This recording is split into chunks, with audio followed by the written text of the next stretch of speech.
Vande Mataram coaching के YouTube channel पर आपका स्वागत है मेरे दोस्तों। यहाँ पर बात कर रहे थे भाई सैनिक स्कूल एंट्रेंस एग्जाम से संबंधित जो टॉपिक चल रहे हैं अपने, उसी में स्क्वायर रूट का फर्स्ट पार्ट जो है हमने कल लिया था, उसी से आगे जो है अपन बात कर रहे हैं। और आज हम सेकंड पार्ट जो है स्क्वायर रूट का लेंगे और उसी में पहला क्वेश्चन मैंने the square root of 0.0784 is मतलब पॉइंट वाली संख्या है, इसका क्या निकालना स्क्वायर रूट। अब उसके ऑप्शन भी आपके सामने दिए गए हैं। तो मेरे दोस्तों इस क्वेश्चन को कैसे करें, स्क्वायर रूट में निकालना, इसका मतलब अपने को इसको स्क्वायर रूट में लेना पड़ेगा 0.0784। अगर देखा जाए तो इसको मैं अंडर रूट में ले लेता हूं और अंडर रूट में लेऊंगा तो नीचे अपने को कुछ संख्याएं भी लिखनी पड़ेगी क्योंकि यहाँ पे पॉइंट हटाना पड़ेगा। पॉइंट हटाएंगे तो ही सॉल्यूशन होगा। जैसे ही पॉइंट हटाया 1 लिखते हैं और जितनी संख्या है उतने 0 1 2 3 1 2 3 4 1 2 3 4 इस तरीके से हो गया। अब मेरे दोस्तों अगर वापस इसको देखें स्क्वायर रूट में तो यहां पर संख्या देखें तो 784। अब भाई पॉइंट से संख्या से पहले 0 का कोई मतलब ही नहीं। और यहां देखें तो कितना हो रहा है बेटा, ये 10,000 हो रहा है। अब देखा जाए तो 784 जो है किसका स्क्वायर होता है ये हमको पता होना चाहिए। अब देखें किसका स्क्वायर होता है बेटा 784, 29 का होता है कि 8 का होता है कि 7 का होता है, 26 का होता है, 28 का होता है। यहाँ पर एक चीज और देखो, यहाँ 0 एक और है, 10,000 है ना। तो 784 जो है किसका स्क्वायर होता है 28 का। देखते हैं 28 का एक नहीं है भाई, जिसको याद है कोई दिक्कत नहीं, अगर नहीं याद है फिर समस्या है। 8 8 जा, और वैसे ही पता चल रहा है 28 है, 8 8 जा 64 होता है तो 4 ही है लास्ट में, तो पता चल रहा है वैसे। तो इसको गुणा करने की वैसे जरूरत नहीं है पर कर सकते हैं। 8 8 जा 64 का 4 रिमाइंडर बचा 6, 8 2 जा 16, 16 और 6 कितना होता है बेटा 24। और यहाँ पर सॉरी 22, और यहाँ पर समझने वाली मल्टीप्लाई 2 8 जा 16, 1 बचा, 2 2 जा 4 और 1 5। ये कितना हो गया बेटा, यहाँ पर 784। इसका मतलब यहाँ पर ये 784 जो है 28 का स्क्वायर होता है और 10,000 जो है वो किसका स्क्वायर होता है बेटा 100 का। लेकिन अब हमारा आंसर जो है ये अलग, मैंने इसीलिए ऑप्शन दिया कि भाई आंसर अलग वे में आ रहा है, तो यहां सोचने वाली बात है। अब देखो यहां पॉइंट में लाना है तो अगर 28 के बाद अगर देखा जाए तो यहाँ 2 संख्या है, 2 0 है, तो आप क्या करो यहां पर समझने वाली बात है, अगर मैं यहाँ 100 कब लिखूंगा भाई 28/100 है। 28 अगर पॉइंट में होता, अगर पॉइंट हटाऊंगा तो यहाँ 200 लिखूंगा। तो उसी तरीके से यहाँ पे आंसर क्या आ जाएगा इसका 0। भाई पॉइंट का तो 1 है और 2 0 है, इसका मतलब 0.28 जो है इसका यहाँ पे आंसर आएगा।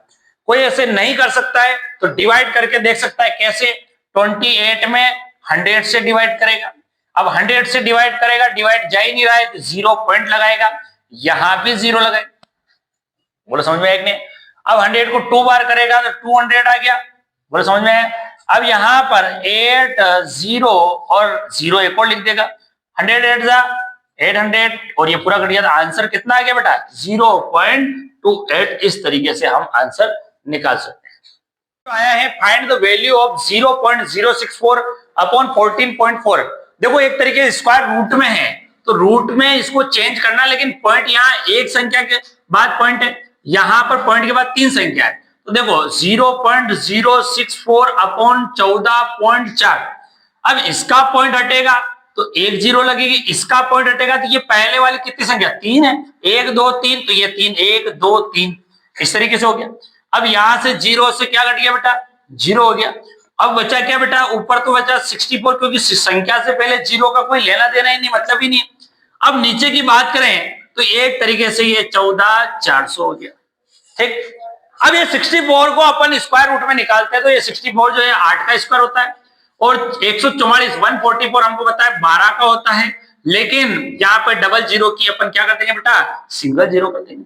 8 1 जा 8 और अगर काटे इसको तो ये कितना 15 बार कटेगा, तो 8 और 15 8 120। ठीक है, 15 8 जा 120 होता है, 1/15। ऑप्शन नंबर इसका कौन सा हो रहा है बेटा सी वाला ऑप्शन जो है इसका राइट आंसर है। क्वेश्चन की बात करें find the value of x, यहां पर इस x की वैल्यू निकालनी है और ऑप्शन भी हमको दिए गए हैं। अब देखो मैंने बहुत सी बार बातें ये बताई हुई कि इक्वल टू में जो भी चीजें होती है वो क्रॉस मल्टीप्लिकेशन में जाती है। इसका मतलब इसका मल्टीप्लाई इससे होगा, इसका इससे होगा। एक्स का मल्टीप्लाई एक्स से करेंगे तो एक तरीके से एक्स स्क्वायर बन जाएगा, समझे बात को, एक स्क्वायर बन जाएगा।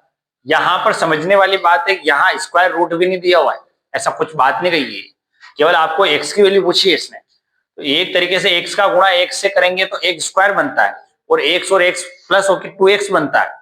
अब यहां पर इन दोनों को मल्टीप्लाई करेंगे 0.49 इंटू 0.0064, ठीक। अब इसको देखो तो इसको पॉइंट सोल्व आउट करो तो 100, यहां पे पॉइंट हटाओ तो 1 1 2 3 4 जीरो हो जाएगी। अब देखा जाए तो एक स्क्वायर इज इक्वल टू 49/100 हो गया और ये हो गया 64/10,000 हो गया, ठीक। अब देखो जैसे ही इधर से स्क्वायर हटा, ये दोनों किस में जाएंगे बेटा, अंडर रूट में जाएंगे, और अंडर रूट में जाएंगे दोनों को साथ में ले सकते हो आप, कोई दिक्कत नहीं। 64/10,000। अब आपको पता है 49 किसका स्क्वायर होता है बेटा, 7 का। एक तरीके से एक्स की वैल्यू निकालना हो है तो यहाँ पर 49 जो है 7 का होता है, रूट से बाहर निकालने के लिए 100 किसका होता है बेटा, 10 का, मल्टीप्लाई 64 किसका होता है, 8 का, और यहाँ ये है 10,000, एक जीरो और कम पड़ गई, तो यहाँ पर 10,000 का कितना हो जाएगा बेटा, 100 हो जाएगा। कोई समस्या इसमें? अब देखा जाए तो इनको मल्टीप्लाई करेंगे 7 8 जा कितना होता है बेटा, 56/1 2 3, 2 जीरो तो ये और 1 जीरो ये। अब देखो हमेशा पॉइंट से पॉइंट उड़ता है तो एक लिखा जाता है, पॉइंट उड़ता है तो 1 जीरो, यहाँ पर कितनी, अगर मैं पॉइंट के बाद देखूं तो ये 2 कितनी हो जाएगा, 1 जीरो ये, तो इसका आंसर आएगा 0.056। क्या यही इसका आंसर है? यहां पर बात करें 0.056, ऑप्शन नंबर कौन सा हो रहा है इसका, सी। बोलो समझ में आई कि नहीं बात? इस तरीके से को अगर देखें, अगला क्वेश्चन है which of the following is not a perfect square. यहां पर अभी मैंने स्टार्टिंग बात बताई थी कि भाई स्क्वायर याद होंगे तो अपने लिए बेस्ट रहेगा। स्क्वायर याद होंगे तो देखो परफेक्ट स्क्वायर, इसका मतलब ये संख्याएं अपने को ऐसी देखनी है कि किसी न किसी का स्क्वायर है। बात करें 144, ये किसका स्क्वायर है बेटा, 12 का, हमको पता है वैसे भी 12 का स्क्वायर याद है। 196 किसका है, 14 का स्क्वायर। 289 किसका होता है, चौथा 125, अगर देखा जाए ये 5 का क्यूब होता है, क्यूब, स्क्वायर नहीं होता। उसने परफेक्ट स्क्वायर पूछा है तो यहाँ पर ऑप्शन नंबर उसने का परफेक्ट स्क्वायर नहीं है, वो ऑप्शन कौन सा होगा बेटा, डी वाला आंसर जो है इसका सही है। अगले क्वेश्चन की बात करें, which of the following is a perfect square.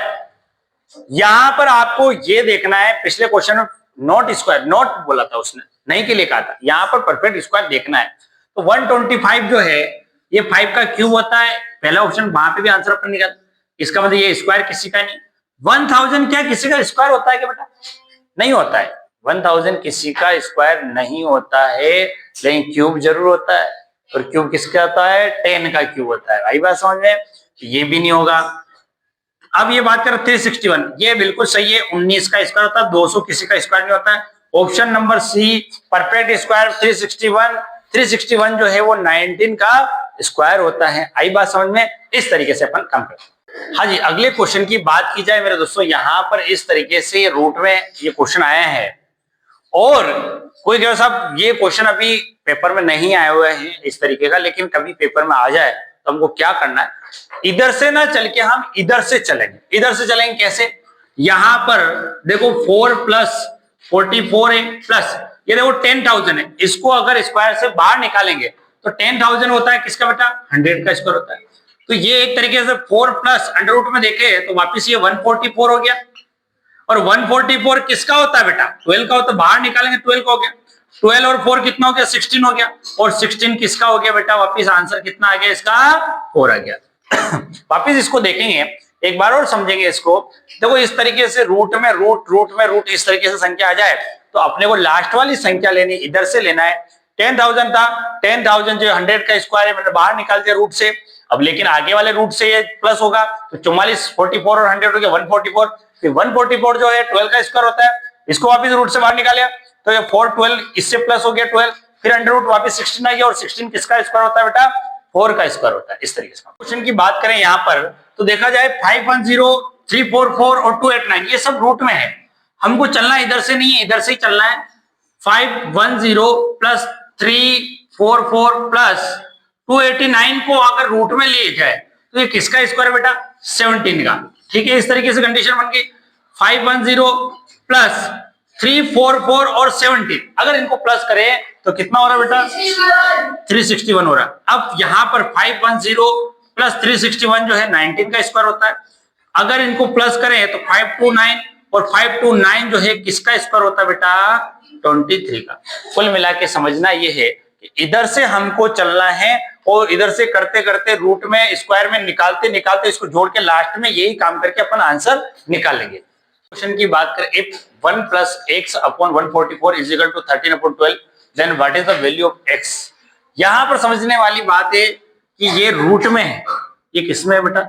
Root में है। अब रूट में है तो आप इसका एलसीएम तो ले सकते हो 144, यहां पे 144 plus x is equal to 13 upon 12। अगर ये रूट से बाहर निकला तो उधर स्क्वायर में जाएगा। 144 plus x upon 144 is equal to ये 13 का स्क्वायर अपॉन 12 का स्क्वायर, मतलब दोनों स्क्वायर में चले गए। 144 plus x upon 144 is equal to 13 का 169 और 12 का 144। आई बात समझ में? अगर देखा जाए तो इसको क्रॉस मल्टीप्लिकेशन करके सोल्व आउट करें तो 144 plus x is equal to 169, क्योंकि एक्सचेंज होगा तो 144 और 144 आपस में कट जाएगा। 144 और 144 आपस में क्या हो जाएगा बेटा? कट जाएगा। इस कारण से यहां पर ये कंडीशन खत्म हो गई। अब हमारे पास x की वैल्यू निकालनी है तो 169 माइनस 144, आंसर आया इसका 25। क्या आंसर आया बेटा? 25। अब मैं इसकी डायरेक्ट ट्रिक बताता हूं आपको। देखो, कुछ भी नहीं करना। अगर इस तरीके का कोई भी रूट में क्वेश्चन आ जाए तो कुछ भी नहीं करना। ये 13 और 12 है, 13 प्लस 12, इस दोनों का सम जो है प्लस जो है वो कितना आता है बेटा? 25। ये ट्रिक से बताया आपको और ये विधि से किया। ये डायरेक्ट विधि है। 13 और 12 को जोड़ा, डायरेक्ट आंसर इसका क्या आ गया बेटा? 25 आ गया। इस तरीके से काम करते हैं।